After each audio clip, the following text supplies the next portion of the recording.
कागलमध्ये वृद्ध, दिव्यांग, विधवा, परित्यक्त्या आणि तृतीयपंथी अशा 350 लाभार्थ्यांना अनुदान मंजुरीच्या पत्रांचं पालकमंत्री हसन मुश्रीफ यांच्या हस्ते वाटप करण्यात आलं।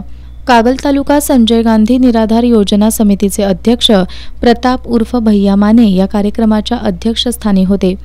यावेळी बोलताना नामदार मुश्रीफ यांनी आपण राजकीय जीवनात काम करत असताना गोरगरिबांचे हाल जवळून बघितलेत, त्यामुळे त्यांच्या जीवनात सुखाचे दिवस आणण्यासाठी सदैव प्रयत्नशील राहणार असल्याचं सांगितलं।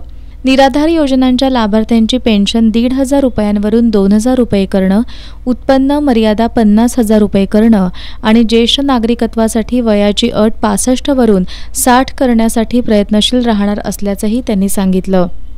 कागल तालुका संजय गांधी निराधार समितीचे अध्यक्ष प्रताप उर्फ भैया माने यांनी सर्वसामान्यांबद्दलच्या तळमळीतूनच नामदार हसन मुश्रीफ यांनी निराधारांसाठीच्या योजनांमध्ये आमूलाग्र बदल केले असल्याचं सांगितलं।